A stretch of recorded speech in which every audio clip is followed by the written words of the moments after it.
Good afternoon, everyone. It's Katie from Without a Crystal Ball. How is everyone? Good. This is a very fast turnaround from my last stream, so I do apologize if you guys didn't get your notifications. I am trying to get a couple streams in before my husband and I get some errands run and go get our Christmas or our Yule tree because we celebrate Yule in our house. All right, so one of our guilty pleasures, or maybe one of our new favorite reality shows, or new favorite families, or new favorite heroines, I think of, is Olivia Plath from Welcome to Plathville. Now, she is getting a overwhelmingly good response from so many people in the that have left the fundamental world, and as well as those of us in the mainstream world that have never been part of Fundy Life because of her advocacy and help of her younger sister-in-law, Moriah, who is 17 years old and is in the middle of trying to break free from the fundamental beliefs of her parents. On this show, it's been sort of a battle between the beliefs of the parents versus those of the older children. Her brother Ethan, who is 22 years old, married Olivia, who also grew up in a legalistic, fundamental Christian home. Olivia was able to sort of get her family to reconsider their belief system, and her family eventually left the Quiverful movement and actually wiped themselves away from those legalistic beliefs. And she has become a person that has been guiding and helping her husband Ethan, along with her brother and sister-in-law Micah and Moriah, welcome themselves into the real world. If you watch the show Welcome to Plathville, which airs on Tuesday nights on TLC at 9 p.m. Central, 10 p.m. Eastern Standard Time, the Plaths live on a 55-acre farm. The children are not allowed to have technology. They don't eat sugar. They are homeschooled. They don't have friends. They don't have a lot of family there around. According to our interview with Olivia, they don't attend a traditional church. There is a lot that's going on with this family that has some people questioning whether or not there's other things going on here. The mother seems to be relatively controlling about her belief system. She has admitted to having some trauma in her past, having grown up with a mother who was alcoholic and she was an only child. She also discusses how the loss of her son Joshua, when she accidentally ran over him, that can't have done a very good number to her head. Some of my fans or some of the subscribers that are watching have commented that perhaps Kim's overprotective behavior is in part due to that loss of her son Joshua, while others suggest that she was probably already on this trajectory already because they were living that life, but maybe the death of Joshua amplified that protection even greater. Either way, there is now a divide in the family, with Ethan completely breaking free from those fundamental belief systems. He now drinks alcohol. He isn't as strict about sugar. He drinks soda. He uses the internet. He's all about the real world. He has a real world job. He has real world friends, as does Olivia. Now, the next two oldest children, not Hosanna, but the two below Hosanna, Micah and Moriah, seem to be following in the footsteps of their brother Ethan. This has created a divide in the family, with Kim and Barry, the parents, almost feeling like they've lost the children to the world. Now, in an interview that we had with Olivia, she had told Without a Crystal Ball that Kim and Barry had almost wiped their hands of Moriah and Micah because they believed that the two of them had already been poisoned by the thoughts of the world. And at this point, it's a matter of time for both of them to simply leave and fly from the nest. Micah still lives at home and he works, but he does and has integrated into the real world. But Moriah, still being a minor, is still living on the farm and unfortunately is posting sort of sad messages on Instagram. She's been playing her guitar where she talks about missing California, wanting her freedom. So on Instagram, with the Thanksgiving holiday that just happened, it was a touching tribute from Moriah to Olivia because she seems to have only one person or two people in her corner, maybe three: Micah, her brother, who is 18, Ethan, and Olivia. On Instagram, Moriah wrote, "I am thankful for a million things this Thanksgiving, but I am so thankful for this gem.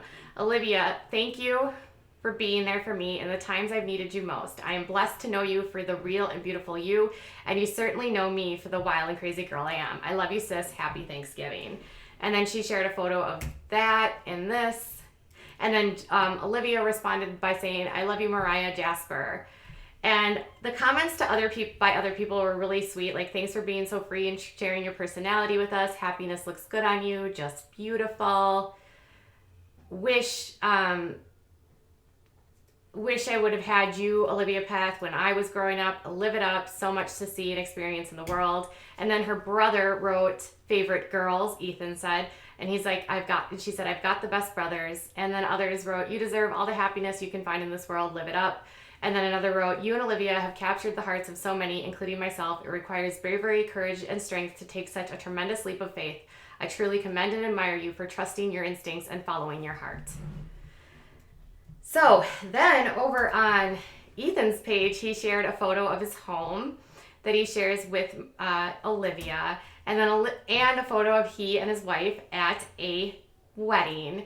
And then Olivia, she had her own tribute, and this one was dedicated to her husband Ethan as they've just celebrated their first year of marriage. And she wrote, thankful that out of all of the beautiful people in the world, you choose me. Thankful that you've laughed with me, stood up for me, and loved me so sweetly and tenderly. It's going to be a long road, but we will walk it together, and that's all that matters. On this Thanksgiving, everyone after, I'm thankful for you, Ethan Daniel Plath. As we said in our vows, may my heart be your shelter and my arms be your home.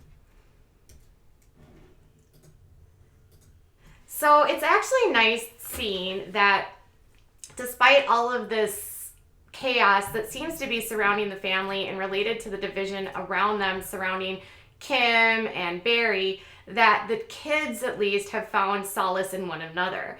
It seems as though Moriah is kind of just waiting for her to leave. She's waiting just to leave. Now, if you remember, we actually saw, we did a couple of videos before where on Instagram she had talked about that she was emancipated, but then it turned out to that being a joke that she has with her grandmother in Minnesota. Over the summer, during filming, I guess it's going to come up maybe in the next couple episodes, Moriah actually takes a trip to Minnesota to spend time with her family and to spend time in the real world. On last week's episode, she did talk about how she needed her freedom. She wanted to spend time with other people that had the same thoughts and feelings as she did. It's very clear that in this family, anyone that deviates from the very fundamental belief system that both Kim and Barry hold are outsiders, they are worldly, they are wrong. They consistently call her wired differently. They are critical of the clothing that Moriah wears. They talk about how she cannot be trusted. And even in the last conversation on last week's episode, when Kim and Moriah were sitting down, the biggest thing that struck me was there was absolutely no warmth between the two people. Like, mother-daughter sitting across from each other. Moriah is sitting like this, suggesting that she is almost closed off from her mother, and she is so stoic that there's no emotion on her face, and she is telling her mother that she has never felt close to her. She wants to be around people that like her. She's considering that she wants to go to college, and instead of her mother sort of responding in kind, her mother's trying to explain that she did all of these things out of her love and almost sort of wants to dissuade her from going to college because of what can happen, and you don't need to spend money for a lot of jobs in the real world. Well, in some digging that we've done and some things that we've learned, it appears as though at least Kim went to college but never finished.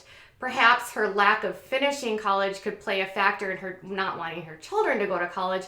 And Barry has said that when he was in college, he just drank too much and he doesn't like the college lifestyle. Regardless of whether or not you believe in the college lifestyle or not, a college education in today's world is very, very critical for so many people to have a successful career. Not only does it build fundamental skills for critical thinking and analyzing, but it also provides a basis of knowledge for the world, and it prepares people for multitasking, for organization, for working in groups, for talking presenting, doing presentations. A college, a bachelor's of arts or science can be life-changing for individuals and can certainly help take young people forward in their careers, in whatever area that they do. I haven't met that many people in my life that have ever regretted completing their college degree. Kim, on the other hand, appears to not want her children to go that route and would rather them stay in the belief system that she and her husband Barry have sort of ingrained and indoctrinated her children in. It'll be interesting to see how these next 2 episodes move forward, but it's nice to see that Moriah does have someone like Olivia, especially since it appears as though she feels like she's sort of that black sheep in her family. I would love to know what your thoughts are. I know some of you you don't appreciate what Olivia is doing. You feel like Barry and Kim are being minimized, or they are the parents and they should not be told what to do, while other of you are very, very grateful for someone stepping in to help Moriah along with Micah. So I'll be back later after my date with my husband. If there's anything that you would like me to cover, make sure that you put them in the comments below, or you can hit me on Twitter at WOA Crystal Ball, Facebook at facebook.com/withoutacrystalball, or on Instagram at withoutacrystalball. I appreciate so many of your messages. I apologize if I don't respond to them. I promise I try to read as many as possible. It will continue to get, it's been very, very busy, but I will always do my best to respond when I can. All right, you guys, I'll be back later. Bye.